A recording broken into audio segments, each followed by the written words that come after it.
What up, B Squad? It is your boy JB, and we are here today, you guys, with a brand new review for Love After Lockup, Season 5, Episode number 10, you guys. And this episode is titled Running from Love, you guys. Now, before we go ahead and get into this episode review, if you guys are watching this video or any other video on the channel, and you guys aren't subscribed yet, then I need you guys to do me a solid favor and stop taking me out on this date and having me pay for it at the end of it. You guys know how to change that. What do I say, you guys? I don't even know what I say. You guys know the routine. You can do me that favor by liking the video, subscribing to the channel, turning on your post notifications, and also by sharing the video, you guys. And with that out of the way, without further ado, let's go ahead and discuss Love After Lockup, shall we? All right, you guys, I don't know how long this episode is going to be because this episode right here didn't give me a lot, and it was this season. I will say this season has not, it ain't been bad. What has been the thing this season is I don't like most of these people. Like, that's the honest to God truth. I don't like some of these people. Sheree and Anthony, I don't dislike them. Joy and Red, can't stand them. Chelsea and Mikey, I like them, but I do think Chelsea is a bit of a problem. Brittany and Key Rock, I have my issues with both of them, and we'll talk about that in this episode. Then we have, who else? Melissa and Louie. I don't like Melissa. I can tolerate Louie. I like Louie. Who else we got after that? Andy and Brittany. Baby, they can go to hell and get away from me. Like, oh my God, those two. And is that it, you guys? Whoever, if I'm missing anybody, y'all know we'll talk about it in the comment section. But yeah, so you guys know next week is the season finale, and it's a 2-hour finale. So I'm not really 100% feeling a 2-hour finale, but hey, it is what it is. We will get through it. And next Friday is Black Friday. I didn't have any intentions of being at home next Friday night, but I guess we'll be here. So yeah, you guys, let's talk about the episode, shall we? You guys, I'm gonna start up with a couple that I'm really over and I don't ever want to see again. Brittany and Andy, you guys. Brittany. Now let me say this real quick, right? I don't like her and I don't like Andy. I don't like either one of those two, right? But Brittany, girl, you are doing the absolute most, because what you're doing is you are making yourself out to be the victim in this situation. And it's just like, you were running a con on this man. So am I supposed to feel sorry for you? Am I supposed to feel sad for you? Like, what are you trying to do? That's the thing that's bothering me. When it comes to Brittany, it's just like, what are we doing and why? All right, you guys. So you guys remember at the end of the last episode with those two, I think it was last week's episode. I can't be for certain, but you guys remember it was last week. They went to the bank, right? Got the money, and they went back to his place. And so when they got back to his place, you guys remember, she packed her stuff up and she was getting ready to leave, right? And in this week's episode, she's still outside trying to find somebody with the phone. So Andy eventually came outside and she asked, can she use his phone? He says, where's your phone? She said, I left it in your car. And he was like, so what's going on between me and you? I was like, Andy, if you can't read the room at this point, you're dumber than you look, because Mama is clearly telling you she wants to be out of this situation, and you are ignoring what she's saying, right? So she asked to use his phone. She did get his phone, and she called Gracie and told Gracie to have her mom come and pick her up, right? And once again, Brittany's like, oh my God, I'm so proud of myself because I've been in relationships like this before and I've always wanted to use. Well, man, that's a problem within yourself. I know that when it comes to sobriety, it's one day at a time, but here's the thing. You knew what you were doing when you got with Andy. So I really honestly don't feel shit for Brittany. Like I said, Brittany wants to play the victim, and it's wearing thin on me, and it's really getting on me and my homegirls' nerves at this point, right? because why you playing this game? It's obvious. And so Andy was like, well, if we're gonna break up, then I'm not staying in this house because I got this place for her. And I was like, well, again, you're a moron. You a moron for going to get that money for her. You're a moron for renting this. Like, did you really believe that this woman was gonna stay with you? And then when you guys were at the hotel room, you can't read the room. The lady is not interested in you. And I was just like, okay, Andy. I I told you guys, I don't see it for Andy. Andy is a no for me. I don't feel bad for him because he was stupid enough to fall for her tricks. And so it is what it is. And here's my thing with her. Yes, he lied to you. Okay, girl, I get it. What else is new? But then my problem then falls with her is you want to say he lied to you, but you were playing him and manipulating him, and you're also gaslighting the fuck out of him. And I guess he don't realize it because you do realize that this lady is 100% gaslighting the fuck out of you. But it is what it is, you guys. I don't care about Brittany and Andy. I want them to never return on my television screen. There are multiple people on this cast right here that I never want to see again. Let's pause here and move over to one of them that I never want to see again, but unfortunately I know that we'll see them again on December 1st in Life After Lockup. So let's pause here and move forward, you guys. Next up, you guys, Melissa and Louie. Melissa. You have a lot of audacity. You are an idiot. So you literally got in a relationship with a man that was in prison, and then when he got out of prison, you had these unrealistic expectations of what he should do post prison. You keep talking about the fact that he's not looking for a job. He has a job, you dumbass.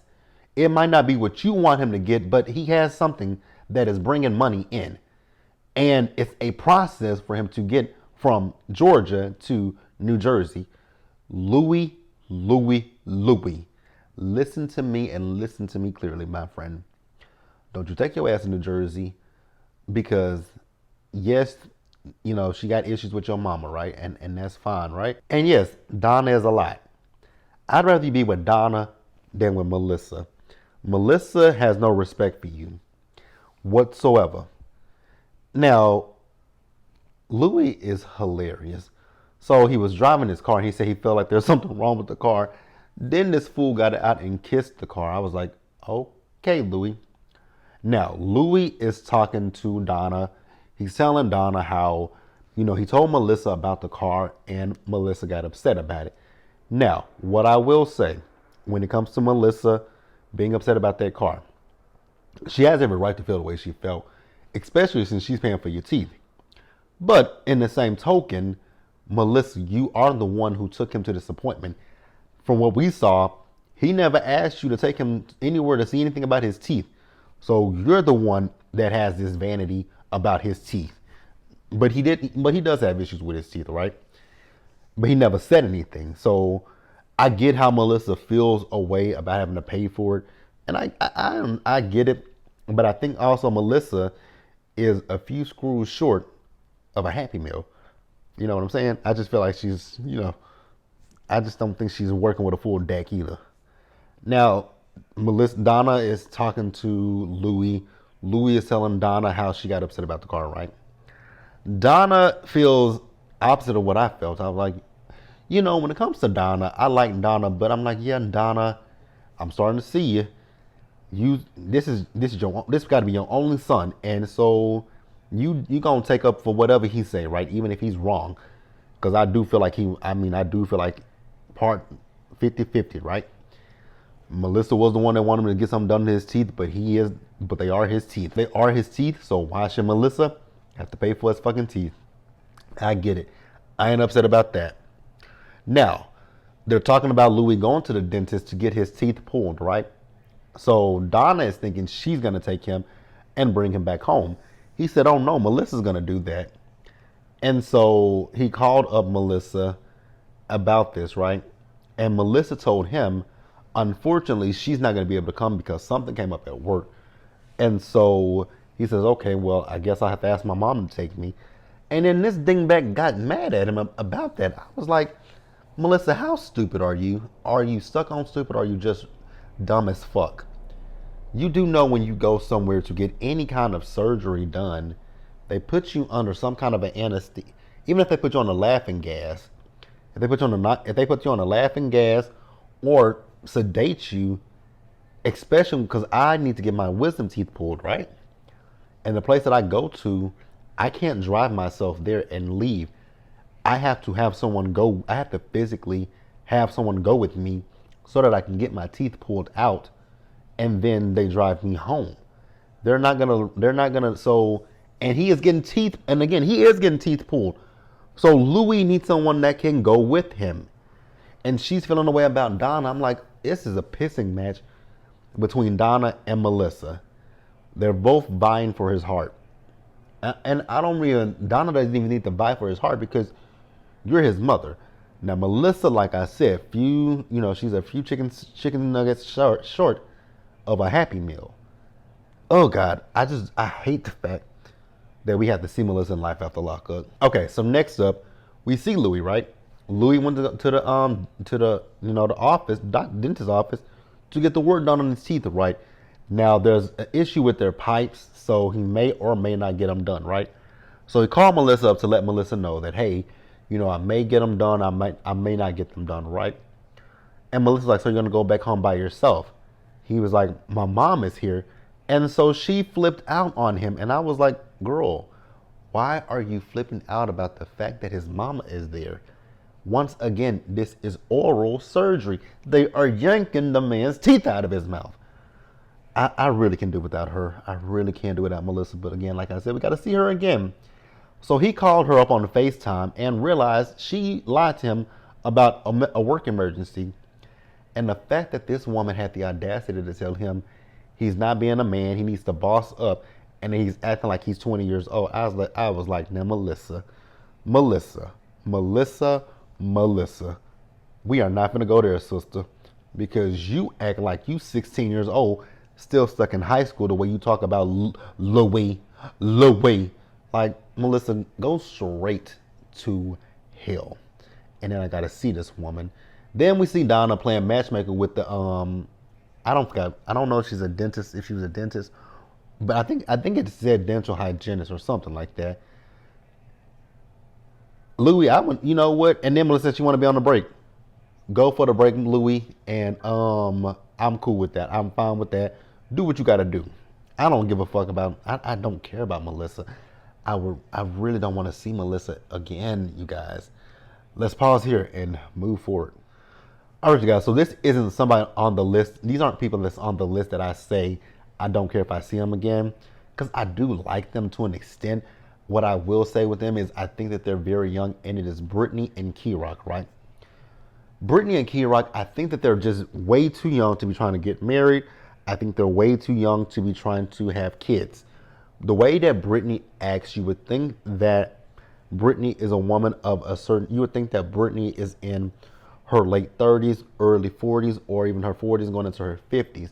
That's what you would think with Brittany, the way that she keeps talking about having children, right? And I get it. Since they are, lesbians and they want to know all their options, I understand that. There's nothing wrong with knowing your options. But the way that Brittany talks about it, you're 22 years old. You got time to have children. You have time. So I don't understand what the rush is. Now, we do see Key-Rock. So Key-Rock is on the phone with his best friend, and his best friend has a daughter, and that's his godchild. I don't know if it was a little girl or if it was a little boy. I think it was a little girl. And Brittany came in and heard them having a conversation. Now, Brittany in her interview said that she has backed away from talking to Key-Rock about children. But in this scene, she ain't backed away from talking to Key-Rock about children at all. She kept talking to Key-Rock about kids. And I have to agree with Key-Rock. Brittany was getting on my motherfucking nerves talking about kids. I was like, damn, you ain't even talking to me. And I get it. That is a conversation that is very important, right? especially if this is someone that you want to spend the rest of your life with. And you ask that person, like, babe, do you want to have kids? Are we going to have kids? Are we going to have a family? Are we going to get married? That is a conversation that you have with your significant other, right? And it could be a deal breaker or not. But you guys are 22 years old. As I've said, you guys have ample amount of time to make that decision about having kids. It's not pressing at this point. It's not as if you can't get pregnant. It's not as if you won't be able to get pregnant, right? And you guys also could adopt. So there are so many different options to having children. So I don't necessarily understand why Brittany is so gung ho and adamant about having children. Sometimes I feel like people, because I will say for me at one point in my life, I didn't want kids. But I can tell you guys the reason why. I know for a fact the reason why I wanted kids at a certain point in my life is because I felt that there was, I had the love from my mom and my grandmother, right? But it was after I found out about my biological mother, it was like, I would love to have someone who I know for a fact loves me unconditionally. And granted, my mom and my grandmother loved me unconditionally, but the love of a child, your flesh and blood, they are going to always love you regardless. They're always going to love you. So that was what it was. And I wonder if that's what it is for Brittany. Oops, shit, y'all, my bad. So I wonder if that's what it is for Brittany, right? The fact that, she doesn't probably, the relationship with her parents. I wonder if she's trying to, make up for what she didn't get with another child and then receive that love back. I'm wondering if that's what it is, but hey, that's really all we got for Brittany and Key-Rock, you guys. Let's pause here and move forward. All right, you guys, so another couple, this isn't one of the couples that I say I don't really want to see again. I'm cool with seeing them. Chelsea and Mikey. What I will say with Chelsea and Mikey is somebody is hiding something, and I think it is our good girlfriend, Chelsea, right? So Mikey, he's still down there in, I believe, what is he, in Kentucky, right? Wherever he is. So he's working on his family's farm, right? And so his friend David came by, and they had a conversation with each other. So David just recently got out of prison, and so Mikey is getting the car ready because I guess he's going to drive from there to Ohio to see Chelsea and meet Chelsea's father. You guys know he's never met Chelsea's dad. He's never talked to Chelsea's dad. So this is going to be literally his first time interacting with Chelsea's father, right? Now, we see Chelsea and she's talking to her dad and she's telling her dad, Mikey's coming up. He would like to meet you. Her dad, however, is very reluctant to meet Mikey. And Mikey was telling his friend that her dad doesn't want to meet him because of the teardrop tattoo. And I was like, well, that teardrop, anybody who's anybody knows that means you either saw somebody be unlived or you unlived somebody. That's what I've always heard that a teardrop tattoo meant. Now, I don't know. Maybe he just got it just for fun. I don't know. Me personally, I would never. Because I've never done either one of those. I ain't unlived nobody, and I ain't never saw nobody get unlived. And I pray to the good Lord above that it never happens. Both of them. And so Mikey also tells his friend that he and Chelsea had recently got into it because Chelsea has saved up $5,000, right? And he asked her where did the money come from, and she told him no, and then said to him, I was like, now Chelsea, girl, y'all know I like Chelsea, but Chelsea, you were wrong for that, sis. This man just got out of prison and he's on paper, so if you, he doesn't care where you get the money from, but it is something that you have to ask a question about because you just left from him complaining about the fact that you was losing your SSA, right? So where did this $5,000 come from that you saved up? It is a legitimate question, Chelsea. It's a legitimate question. It is a legitimate question. So she got pissed, but it is what it is. Now, like I said, her dad was wondering because I guess she's had an ex that stole from the daddy or tried to steal from the daddy. And so he's just reluctant about Mikey. She says, he loves me. My kids love him. Trevor loves him. He doesn't want anything from me. He doesn't want money from me. So she's got to talk her daddy into meeting Mikey, you guys. Let's pause here and move forward, you guys. All right, guys. So the next up is Sheree and Anthony. And you guys remember the last time we saw Sheree and Anthony, she was zooming out that parking lot like a bat out of hell, right? And you guys remember he was granted an extension on his curfew, so he had to be home by 1 a.m. And here's my thing. I got that they were trying to rush to get home before 1 o'clock, but y'all knew what time the curfew was. So why come y'all didn't leave? If y'all know that the traffic, I mean, I wouldn't expect you to think that there would be a lot of traffic on the road unless you live on a one-way road. But I would think that y'all would have said, okay, look here, it's 12:30. Let's give us a little bit of time. Let's leave here at 12:30. That way, but I think they did leave at 12:30, and they were still damn near late. Maybe I should have left earlier than that. I don't know. Shit. Maybe I should have left them midnight or 12:15, at least 12:15. Maybe, depending on how far y'all live. I don't know. But they damn near didn't make it. But lo and behold, they made it with I mean, it was literally a minute to spare. And Sheree, Sheree is freaking out more than Anthony is. What I will say I've noticed about Anthony is very calm, like a cucumber, but it's Sheree that's over the top. And I don't know how that's going to fare, but we shall see. So at the end of their scene, we see them as they're doing a mock interview. And I will say, Anthony was very nonchalant with that interview, but I don't think Anthony cared. I think the whole thing was he's had jobs before.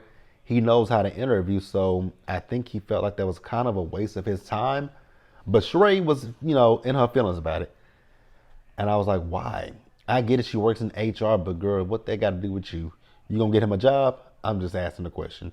All right, guys, so let's pause here and let's wrap up the episode. Y'all, I saved Joy for last, and I kind of didn't want to save Joy for last, but Joy was the one that gave us the most in this episode. The one thing that I can say about Joy is one of those people that I never want to see again as well. I legitimately do not like Joy Nomi. Joy Nomi is a whole ass hell no for me. She's stupid. She's a laughing stock for me. I just think Joy Nomi is ridiculous at this point. I truly, truly think Joy Nomi is ridiculous. Now, Joy Nomi thinks that his family is overreacting, and I was like, are you serious? Now, you can say whatever you want to say about his family. They may be overprotected. They may be overbearing, right?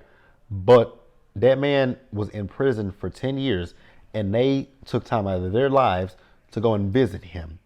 The least he could have done is said, okay, yes, I'm going to go back with Joy, but Joy, let me stay, how about you go back home, right? And I'm going to kick it down here with my peoples, and I'll come up there in about 2 weeks, right? So that way, give me a little bit of time to, get to know my family again. Like I said, I've been away from them for 10 years. Let me do this. But no, he decides he wants to go the next day. And I was with his family. Now I will say, Joy Nomi, him, and his mama on my last motherfucking nerves. Because I do feel like with his mom, I'll talk about that in just a minute. Joy is talking about how she didn't feel welcome by his family. And while she was talking to him, he was texting, and I'm pretty sure he was texting fucking Julie, right? So she brought up his mom talking about, the girl sending him money, and then he's giving it to his mama to give to her. What I will say is, mama, you wasn't slick. I got your penny, nickel, and your dime, right? You did that to throw a wrench in this relationship. You might want to play like you like Joy, but I don't think you really like Joy like that, right? And that's my personal opinion. You guys can tell me how you think about it, right? And so Joy was getting mad at him. She found out that he got pictures of other women. I was like, now, Joy, if you really think that man was spent all of his time in prison and the last few years of his sentence, he was only talking to you, you're a moron. You're stupid. You're slow. Your elevator doesn't ding if you really believe that man was only talking to you and you alone. And then you keep talking about the fact that you cheated on him and had a baby. So you really, even after that, you felt like that man was still being 100% faithful to you. Joy, you are a fucking fool. And you look stupid. And I won't get over the fact that you sold your family heirlooms to go down here for this man. A fool. Now, let's move over to Mr. Red. Mr. Red, I really would love for you to stop saying that Julie is your bestie. Julie is your fuck buddy. Julie is somebody that you want to stick your penis inside of and get a good nut. Miss me with the bullshit when it comes to you and Julie talking about that's my bestie, but I'm attracted to her. I have never heard of. Well, I mean, there are people that might be attracted to their best friends, right? There may be, but I can tell you it's far and few between because I have a best friend that's a woman too. Ain't no more attracted to her than a dog is to, well, dogs and cats have a kind of an attraction to each other, but it's a, y'all know, it's round. But no, I don't have no attraction to my best friend. So you talking about, yeah, he's attracted to him, like that ain't your best friend. And then we see as him and Miss what's the woman name again? What's her name, y'all? Julie, right? So him and Joy Naomi, they got to the hotel room and they got into it with each other, right? And so he eventually left. And when he left, he had Julie come pick him up. Him and Julie went to a parking to a gas station. He kissing all up on Julie and asking Julie, can he grab her ass? I was like, I thought this was your bestie though. What happened to the bestie part? Because I don't see bestie. I see, again, Fuckbuddy, and why is my neighbor's dog barking? I can hear that little motherfucker just a yapping behind me. Jesus. Okay, now, Joy went looking for Mr. Red, right? And so she went looking for him. She called the phone, and he didn't answer. Then after that, she went right to the parking lot that they were sitting at. And she almost saw him, but they dipped the fuck out of there quick, fast, in a hurry, and went to a hotel room. I was like, girl, if this ain't about the dumbest shit I never saw in my life, they went to the hotel room and I know they had sex. And I'm pretty sure he turned that damn phone off while he was blowing Julie's back out. Now I wonder how Joy feels watching this shit back. Joy looks as stupid as Monique did last season with Derek. That is who they are. They are a biracial couple. They are the biracial Derek and Monique, literally and figuratively. Only difference between them is Derek was skinny, Monique was a big girl. Joy is a big girl, and so he's a big boy too. So we can't say nothing about the big on we can't say nothing about that. But they are literally Derek and Monique. I just thought about that. And then we gonna see them in Life After Lockup. I don't like either one of them. Much like I feel about Brittany and Andy, I don't like either one of these two. I can definitely deal without seeing them on my television screen, but it is what it is. We'll see them in Life After Lockup. And like I said, you guys, next week is a 2-hour finale. I never understand. Love After Lockup is like a really interesting show, right? Because Love During Lockup, that's only a 1-hour show. But then when we get to Love After Lockup and Life After Lockup, it goes to 1 hour and 30 minutes. And then the season finales are always 2 hours long. And it just be like, for what? I be wondering that, like, for what? For what? I wish this dog would shut up. I really, truly want this dog to shut the fuck up barking. But that is it, you guys. Let me know what you guys thought about this episode down in the comment section below, you guys. Subscribe to the channel, turn on your post notifications, and share the video, you guys. And until the next time, stay safe, you guys. Take care of yourselves. Wash your hands, be blessed, and I will see you guys in the next one. So next up is going to be Bell Collective, you guys, and then you guys will see Love and Marriage Huntsville. I don't know if Love and Marriage Huntsville will be up tonight or if I'm going to try to have it up first thing tomorrow morning.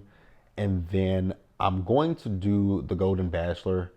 It's going to be a pre-recorded video, and then after that, I will be doing Real Housewives of Potomac and Married to Medicine, you guys. But that is it. I hope you guys have a great rest of your weekend, and I will see you guys in the next videos, you guys. Until then, see you guys on the flip side. Bye, guys.